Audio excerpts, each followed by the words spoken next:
Hi, my name is Rachel. Welcome back to my channel. In today's video, I figured that I would go over some March reading plans with you and some content plans that I have coming up. One of the videos I have coming in March should be a historical romance reading vlog to find out if I even like historical romance. And for that vlog, I will be reading The Duchess Steele by Tessa Dare and The Highwayman by, I think her name is Carrion Byrne. They'll be up here somewhere. But The Duchess Steele is about a girl who is a seamstress, and she shows up at the Duke's door to get money for the dress that she made for his ex-fiance, and he's like, "I don't you money, how about I marry you and you can be a rich duchess?" And it's basically just a marriage of convenience. And then The Highwayman, I believe that the male love interest is like a brigand or like a, I don't know, like a thief or a rogue or something, and the girl somehow ends up kidnapped by his caravan, and they fall in love. I don't know. I think that one is a little darker in topic than The Duchess Steele, so it'll be good to see like two sides of that same genre. I'm also planning to read the Dungeon Anarchist Cookbook. I will be buddy reading this in my Discord with a couple of people. I believe Jade and Inez, as well as, well, I'm trying to force my friend Danny to catch up so she can buddy read it too. But I can't tell you much about this one without spoiling the first two, but I'm sure you know by now the overall premise of Carl. So in book 2, we take a deeper dive into some of the behind the scenes aspects of the dungeon itself. And so I'm really hoping in book 3 that we dig more deeper into that. This one is quite long, 532 pages. The second book flew by for me, so I'm hoping this one will read quickly as well. I've also recently gotten my son into audiobooks. Last month we listened to the Dungeon Runners series and he loved them so much that we immediately reread the entire series on audio. So he asked me for more audiobooks and we started listening to Amari and the Night Brothers. I have a strong suspicion it will take us the entire month to get through this, including the last couple of days of February, because it is only the 26th, so there's still 2 days left of the month. But I have a strong suspicion it will take us almost all of March to get through, but my husband will be gone for half of the month, so I will be doing bedtime almost every day this month, and I think that we will probably start the second book as well. So if you don't know, Amari and the Night Brothers is about this young girl named Amari, and when you first meet them in the first couple of chapters, you find out that Amari and her mother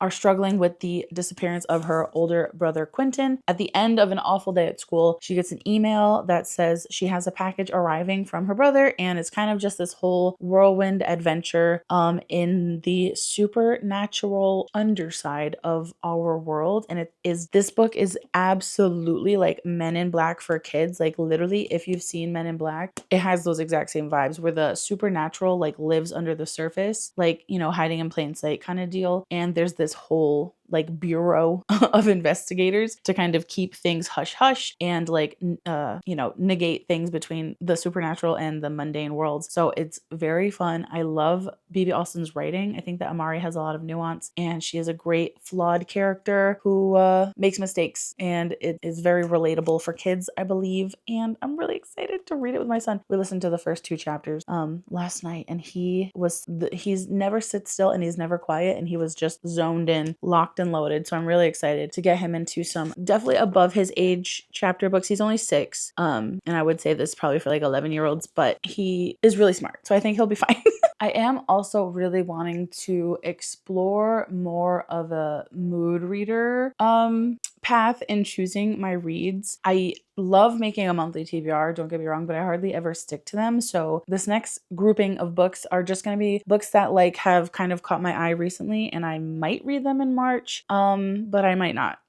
But right now these ones are kind of eyeballing me from the shelf, if you know what I mean, and I'm really tempted to pick them up. I will say I have already started The Duchess Steele, and even though it's not my normal genre, I am quite in a reading mood, which is good because I've also been really obsessed with Stardew Valley again, because I figured out how to mod Stardew on my Steam Deck. So now I'm just I can't be stopped, So reading is really battling with my desire to play video games all the time. But I am currently eyeballing The Last Vigilant by Mark A. Latham. This is about a woman named The Last Vigilant, and she's the last mage of her kind, and this grumpy soldier who was dishonored comes to find her, and then they go on a journey together. And I think that he's just a grumpy little shithead, and she's just a kooky old lady, and they are, you know, like an epic chaotic duo. That's really all I know about it. And I don't feel like reading the back of the book because it's very dusty in here. My house is in construction again. So that's all I got. I have also really been eyeballing This Is How You Lose the Time War and The Deep. These are two tiny books, and I think I just want to read short fiction this month, or things that I can read really quickly, because again, like I said, my husband will be gone for basically the entire second half of March. So I'm going to try to make good headway on the two historical romances for the video and Dungeon Crawler Carl 3 before he goes. And then after he goes, I can wrap those up and have two smaller options, because even though my son is in school all day, every day, I do just also spend a lot of my time trying to play with my dog and make sure he doesn't pee and poop in the house. Short fiction will be great for after I get my son to bed. For those of you who don't know, this is about somebody named Red and somebody named Blue who are in different times and on different sides of this like vast sci-fi space war, and they find letters from each other, I think, in their respective timelines, and then they fall in love. And I don't know if they actually ever meet because they're in different timelines, and I think it's like hundreds of years apart, but apparently it's like a spacey fantasy sci-fi timey-wimey romance, and it sounds so intriguing. I do fear I may be too stupid for it though. I think that this is just going to be a really smart story, and like you might have to work for the enjoyment, and like let's be honest, my brain does have trouble braining lately, so we'll do our best if I can get to that. The Deep is about mermaids, and they are called Wajinru, I believe it is, and these mermaids very specifically are descended of pregnant female slaves who were thrown overboard and drowned at some point like in the past, and then those drowned women gave birth and it created these Wajinru. So it kind of has the Giver vibes, because there is a main character who like holds the memories of all of her people, and that is a very harrowing and lonely job, as you would imagine, holding all of that generational trauma in a singular mind, and then so everyone else can like live their life to the fullest and, you know, embrace their Wajinru nature and whatnot. But this is highly recommended to me by my friend Faye. I did read the first chapter of this last year when I did a video that I asked Reddit for their recommendations for their favorite books by Black authors, and I believe that was a year ago, so it's been quite a while since I read the first chapter. But even though it's been a long time, I very, very distinctly remember loving it, and I remember the overall premise in the first chapter. So it's kind of just calling to me lately. Everything's a mess. Also, I can't remember who I was talking to, so if it's you, let me know.